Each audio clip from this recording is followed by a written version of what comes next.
नमस्कार, मैं हूं पूजा सिंह और आप देख रहे हैं आर्यन टीवी। चलिए रुक करते हैं आज की कुछ खास खबरों का। तो पीएम नरेंद्र मोदी का एक बार फिर 2 दिन के गुजरात दौरे पर हैं। वहीं पीएम आज सूरत के लिंबायत इलाके में नीलगिरी ग्राउंड में एक भव्य जनसभा को संबोधित करेंगे। इससे पहले सूरत एयरपोर्ट से अब आपको बताते चले 8 वोगेट के लिंबायत के उनका करीब 3 किमी लंबा रोड शो होगा। इस दौरान उनके स्वागत के लिए हर 100 मीटर पर 30 मंच बनाए गए हैं। उनके बाद पीएम मोदी सूरत के प्रधानमंत्री सूरत खाद्य सुरक्षा सप्ताह अभियान का शुभारंभ करेंगे। सूरत में लगभग 2 लाख लाभार्थियों को प्रधानमंत्री गरीब कल्याण अन्न योजना के अंतर्गत लाभ मिलेगा।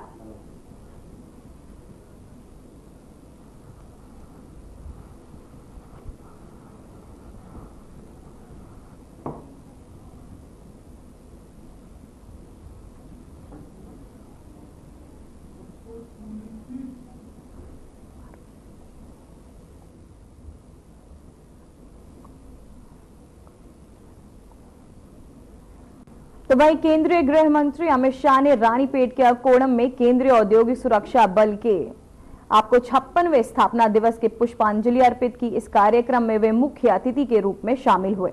उन्होंने सीआईएसएफ के बलिदान और समर्पण को सराहा और सुरक्षा क्षेत्र में उनके योगदान की सराहना भी की।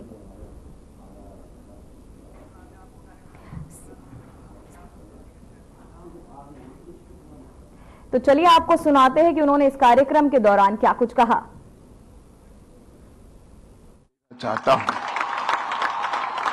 देश का औद्योगिक विकास हो, चाहे एयरपोर्ट के माध्यम से, चाहे पोर्ट के माध्यम से, देश का व्यापार और देश का टूरिज्म हो, देश के अनुसंधान, देश के औद्योगिक विकास और देश के महत्वपूर्ण रिसर्च के संस्थान हो। सीआईएसएफ के बगैर इनकी सुरक्षा की कल्पना आज कर ही नहीं सकते हैं। और ये सीआईएसएफ कर्मियों की अटूट निष्ठा, कठोर परिश्रम और अपने समर्पण का ही ये प्रतिफल है कि आज देश इस सभी क्षेत्रों में सुरक्षित रूप से आगे बढ़ रहा है। और सीआईएसएफ ने जवानों ने ढेर सारे सामाजिक कामों में भी अपनी रुचि लेकर उसको आगे बढ़ाने का काम किया है।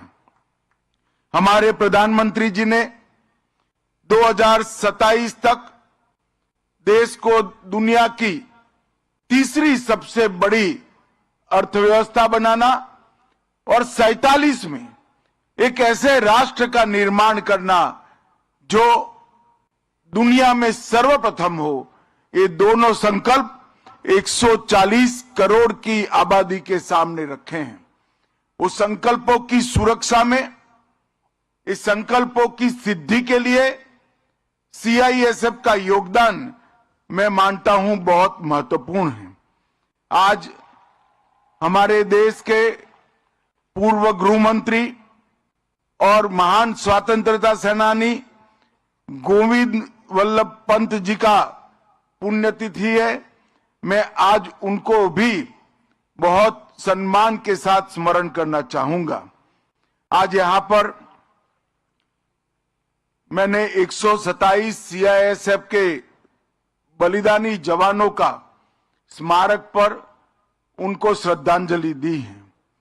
127 जवानों ने अलग अलग हिस्सों में सुरक्षा का काम करते हुए अपना सर्वोच्च बलिदान दिया है। मैं इस सभी के परिवारजनों को भी ये कहना चाहता हूं कि आपके परिवारजन के बलिदान के कारण ही आज देश उन्नत मस्तक के साथ दुनिया के सामने खड़ा है। यहां पर आज सेंटिनल का भी विमोचन किया गया। 22 जवानों को अपने उत्कृष्ट प्रदर्शन के लिए अलग अलग पदक दिए गए। 10 जवानों को प्रेसिडेंट पुलिस मेडल, 2 को जीवन रक्षा मेडल और 10 को गैलेंट्री मेडल देने का काम किया गया है। ये सभी जवानों ने सीआईएसएफ की उत्कृष्ट परंपरा को आगे बढ़ाने का काम किया है। मैं सभी को बहुत बहुत बधाई देता हूं। आज यहां से 88 करोड़ की कुल लागत से 6 विभिन्न इंफ्रास्ट्रक्चर और विकास परियोजनाएं जो सीआईएसएफ के बल कर्मियों के स्वास्थ्य, उनके सुचारू ड्यूटी के निर्वहन और उनकी सुविधाओं को बढ़ाएगी, इसका आज शिलान्यास किया गया। और एसएसजी नोएडा में नवनिर्मित व्यायामशाला और पब हॉल का भी लोकार्पण किया गया है। आज मैं देश के सामने गर्व के साथ कह सकता हूं कि सीआईएसएफ तो वहीं फिर भारत सरकार ने अपने एआई मिशन को तेजी से आगे बढ़ाने के तहत 2 महत्वपूर्ण पोर्टल लॉन्च किए। इलेक्ट्रॉनिक्स और सूचना प्रौद्योगिकी मंत्री अश्विनी वैष्णव ने एआई कंप्यूटर पोर्टल और एआई कोश पोर्टल का उद्घाटन किया। ये पोर्टल भारत के आर्टिफिशियल इंटेलिजेंस के इकोसिस्टम को सशक्त बनाने और इसके विकास में अहम भूमिका निभाएंगे। इन पोर्टल को भारतीय एआई क्षेत्र में नवाचार को बढ़ावा मिलेगा।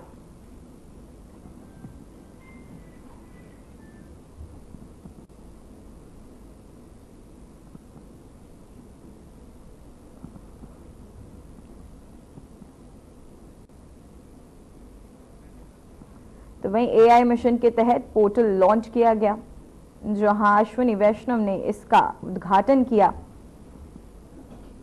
साथ ही 27 छोटे शहरों में बनेंगे डाटा सेंटर। अश्विनी वैष्णव ने किया इसका उद्घाटन। पीएम के मार्गदर्शन में इस पोर्टल का उद्घाटन 27 छोटे शहरों में बनेंगे। ये एआई मिशन के तहत ये पोर्टल लॉन्च हुआ।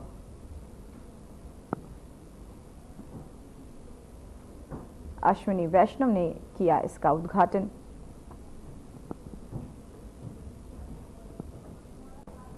तो वहीं आपको बताते चले 2 अहम पोर्टल्स को लॉन्च किया गया। सूचना प्रौद्योगिकी मंत्री अश्विनी वैष्णव ने एआई कंप्यूटर पोर्टल और एआई कोश पोर्टल का उद्घाटन किया। भारत सरकार, आपको बताते चले, तेजी से बढ़ रही है एआई मिशन की ओर, जहां आज 2 अहम पोर्टल का लॉन्च किया गया।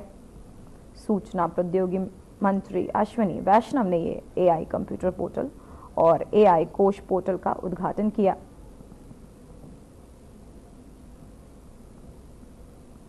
तो बताते चले, अश्विनी वैष्णव ने किया इसका उद्घाटन। 27 छोटे शहरों में बनेंगे डाटा सेंटर। एआई मिशन के तहत पोर्टल लॉन्च। तो भारत सरकार तेजी से बढ़ रही है एआई मिशन की ओर, जहां अब 2 अहम पोर्टल लॉन्च कर दिए गए हैं। सूचना प्रौद्योगिकी मंत्री अश्विनी वैष्णव ने एआई कंप्यूटर पोर्टल और एआई कोश पोर्टल का उद्घाटन किया।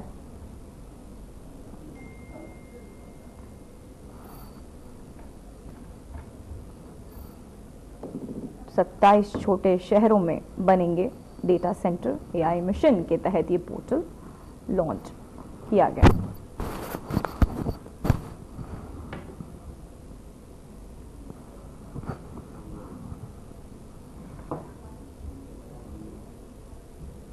भारत सरकार तेजी से बढ़ रही है एआई मिशन की ओर। तो वहीं 2 अहम पोर्टल किए गए लॉन्च। को बताते चले 27 शहरों में बनेंगे ये डेटा सेंटर।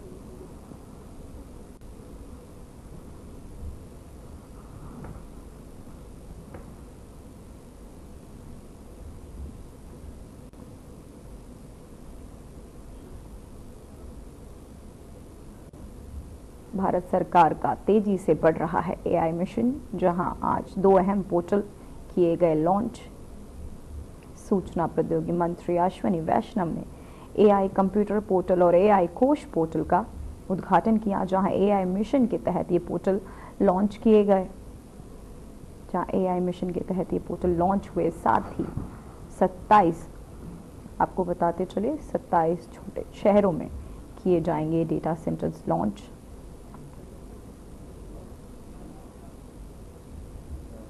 अश्विनी वैष्णव ने किया इसका उद्घाटन।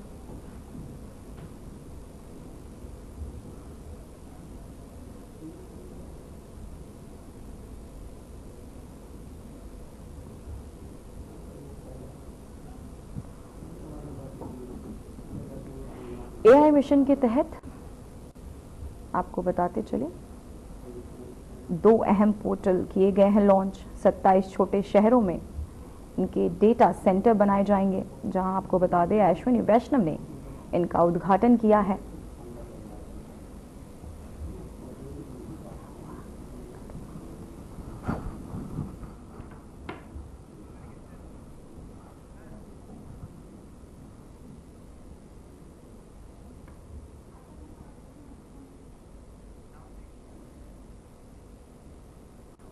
तो वहीं सीएम योगी आदित्यनाथ बरसाना में पहुंच चुके हैं। बता दें कि यहां से रोपवे के जरिए सीएम श्रीजी मंदिर पहुंचे, जहां लाडली जी का आशीर्वाद लेंगे। उतनी देर में रोपवे आम श्रद्धालुओं के लिए बंद रहेगा। वह अब करीब 2.5 घंटे तक बरसाना में ही रहेंगे, जिसके बाद वे हुयारों के साथ लड्डू होली खेलेंगे। इसके अलावा आज वे राधा बिहारी इंटर कॉलेज में रंगोत्सव का उद्घाटन भी करेंगे, जिसके बाद वे ब्रजवासियों को संबोधित करेंगे। उतनी देर रोपवे आम श्रद्धालुओं के लिए बंद रहेगा।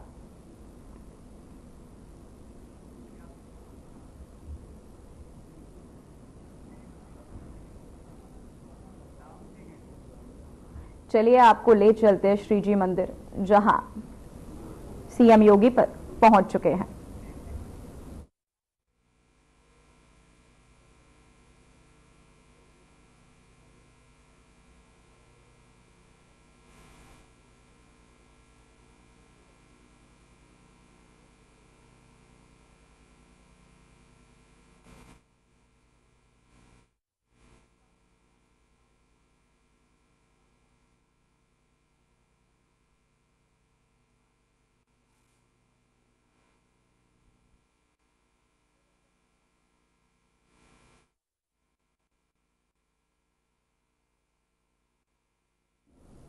सीएम योगी श्रीजी मंदिर पहुंच चुके हैं, जहां के पंडितों ने उन्हें शॉल ओढ़ाई, फूल माला पहनाया, उनका स्वागत किया। मंदिर परिसर में उनका स्वागत किया गया। बरसाना पहुंचे हैं सीएम योगी, जहां उनका फूल माला शॉल उड़ाकर स्वागत किया। साथ ही उन्होंने मां का दर्शन किया, पूजा अर्चना की। लाडली जी के दर्शन कर सीएम योगी ने वहां पूजा अर्चना की। साथ ही आपको बताते चलें, इसके बाद सीएम योगी लड्डू होली खेलने भी जाएंगे। साथ ही वहां मंदिर में पहुंचकर सीएम योगी ने सबको नमस्कार किया। साथ ही अब वो अपने अगले आपको बताते चले, सीएम योगी का उत्सव का वो उद्घाटन भी करेंगे। लाडली जी के दर्शन सीएम योगी ने किए। साथ ही वहां सीएम योगी की सुरक्षा का भी पूरा ध्यान रखा जा रहा है।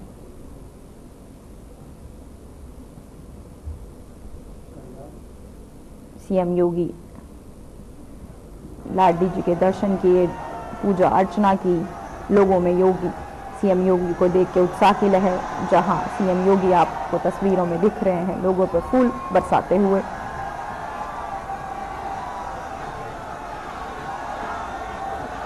वहीं मंदिर परिसर में श्रद्धालुओं की भारी भीड़। योगी योगी के नारे लगाते हुए श्रद्धालु। वहीं सीएम योगी श्रद्धालुओं पर फूल बरसाते हुए, जहां योगी योगी के नारों से पूरा मंदिर परिसर गूंज रहा है।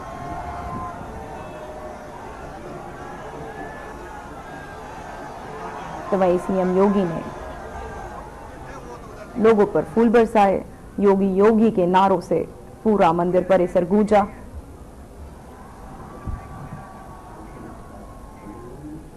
तो वहीं सीएम योगी पहुंचे, मां लाडली के दर्शन किए। साथ ही योगी योगी के नारों से पूरा मंदिर परिसर गूंज रहा है।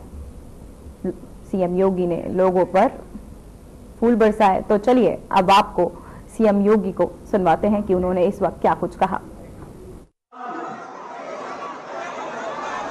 आज होली की बधाई और शुभकामनाएं लिए मैं राधा रानी के श्री चरणों में नमन करने के लिए बरसाना की इस पावन धरा पर आया हूं।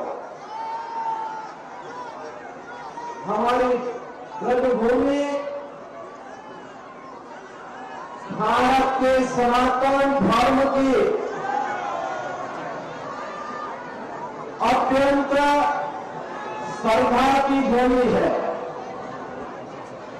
और ये हमारा सौभाग्य है कि बाबा विश्वनाथ का धाम काशी मर्यादा पुरुषोत्तम प्रभु श्री राम की पावन जन्मभूमि श्री अयोध्या धाम और लीलाधारी प्रभु श्री कृष्ण की पावन जन्मभूमि और लीला भूमि मथुरा वृंदावन और ब्रजभूमि हमारे इस उत्तर प्रदेश में है।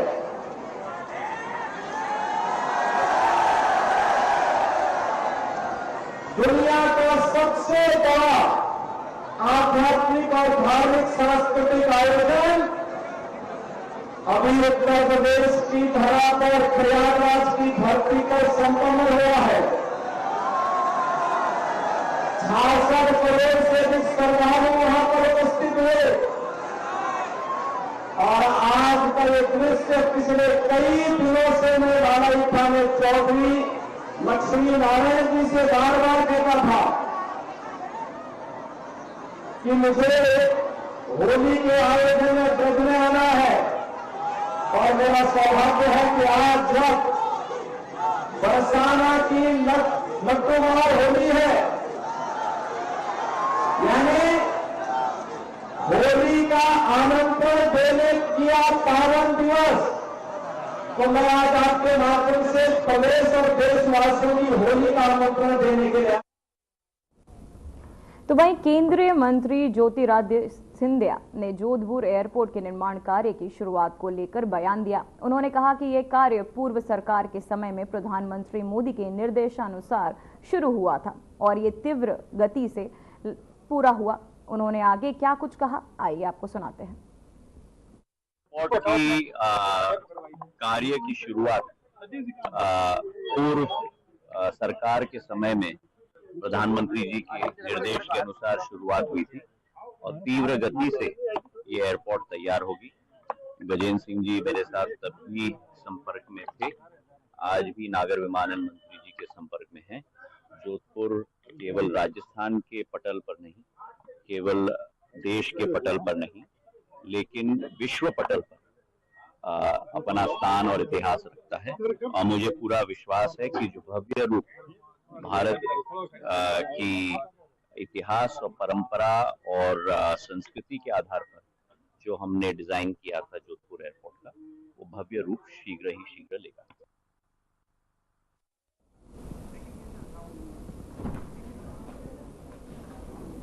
तो वही कांग्रेस के वरिष्ठ नेता राहुल गांधी 7 और 8 मार्च को 2 दिवसीय गुजरात दौरे पर जाएंगे। कांग्रेस नेता राहुल गांधी अहमदाबाद पहुंच गए हैं।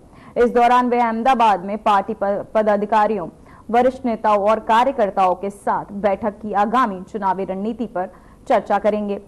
भावनगर में आपको बताते चले, भावनगर में आखिरी बार कांग्रेस का अधिवेशन आपको बताते चले हुआ था। इस तरह का 64 साल कांग्रेस के अधिवेशन गुजरात में होने जा रहे हैं। राहुल गांधी का ये दौरा आगामी 2027 के गुजरात विधानसभा चुनावों की तैयारी को मजबूती प्रदान करने के लिए हो रहा है।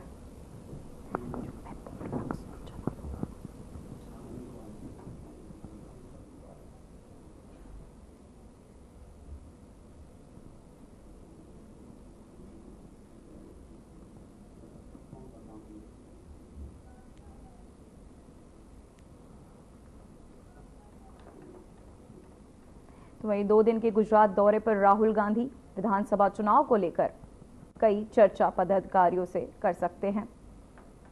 साथ ही आपको बताते चले, कार्यकर्ताओं के साथ करेंगे बैठक। विधानसभा चुनाव को लेकर चर्चा कर सकते हैं, नई रणनीतियां बना सकते हैं। 2027 के चुनावों को लेकर 2 दिन के गुजरात दौरे पर राहुल गांधी।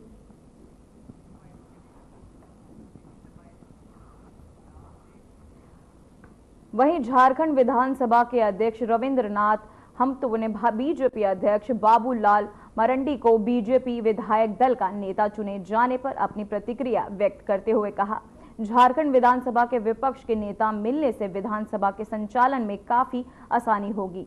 तो वहीं विधानसभा में पार्टी का नोटिफिकेशन आएगा, जिसके बाद हम उन्हें मान्यता देंगे। उन्होंने आगे क्या कुछ कहा, आइए आपको सुनाते हैं।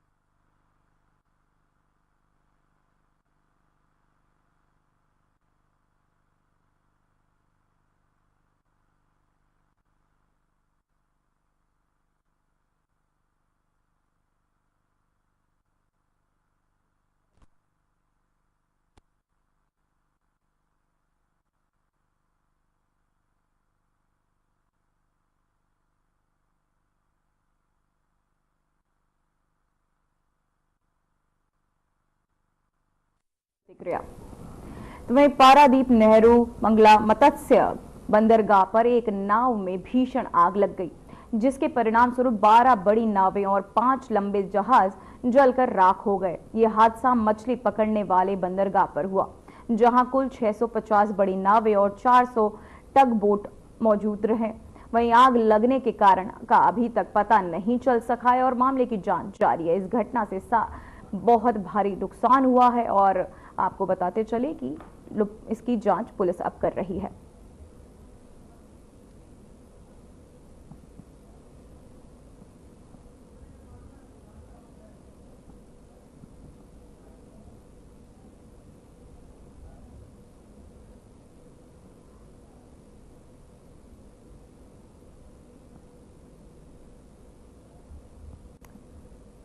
पारादीप फिशिंग हार्बर में हुआ ये हादसा, जहां कई नावें जलकर खाक हो गई। प्रशासन की पूरी घटना पर नजर, वहीं आपको बताते चले प्रशासन ने पूरी घटना पर नजर बनाई हुई है।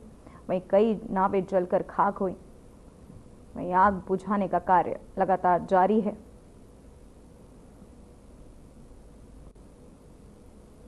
साथ ही इस घटना की जांच पुलिस कर रही है।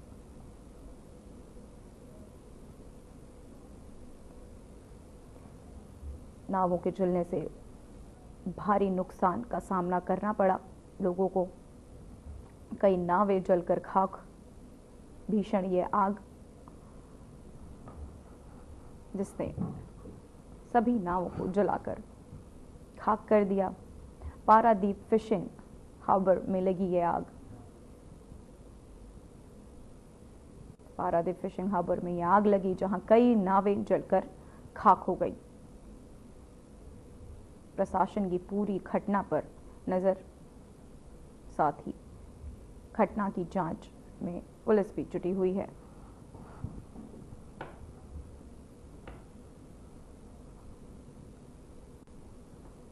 पारादीप फिशिंग हार्बर में ये आग लगी, जहां कई नावें जलकर खाक हुई। साथ ही आग बुझाने का भी कार्य लगातार जारी। हादसे में लाखों का नुकसान बताया जा रहा है।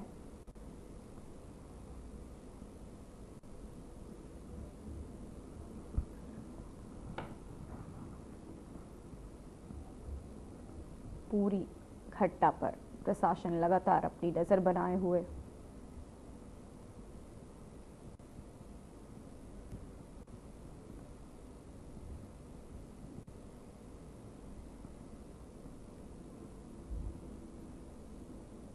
कई नावों के जलकर खाक होने की खबर, जहां प्रशासन की लगातार नजर बनी हुई। तो वहीं गांधी धाम के कामधेनु गौ सेवा ट्रस्ट में अचानक आग लग गई। घटना की सूचना मिलते ही दमकल की गाड़ियां मौके पर पहुंच गई और आग पर काबू पाने की कोशिश की जा रही है। फिलहाल आग के नए नुकसान और अन्य विवरणों के बारे में अधिक जानकारी की प्रतीक्षा की जा रही है और मामले की जांच भी जारी है। तो यहाँ आग के कारणों का पता लगाया जा रहा है, साथ ही मामले की जांच भी चालू है। जन औषधि केंद्र खोलने का ऐलान था, जहां कामधेनु ट्रस्ट में ये आग लगी। मामले की जांच अभी भी जारी है। कामधेनु ट्रस्ट जहां ये आग लगी, जहां ये हादसा हुआ, साथ ही दमकल की गाड़ियां मौके पर पहुंची और आग पर काबू पाने की पूरी कोशिश की जा रही है। साथ ही आग के लगने के कारणों का पता करने का इंतजार कर रहे हैं लोग। आग पर काबू पाने की पूरी कोशिश, दमकल की गाड़ियां मौके पर मौजूद। कामधेनु ट्रस्ट में लगी थी आग। कामधेनु ट्रस्ट में लगी आग, जहां दमकल की गाड़ियां मौके पर मौजूद। आग पर काबू पाने की पूरी कोशिश दमकल विभाग द्वारा किया जा रहा है। वहीं मामले की जांच लगातार जारी है।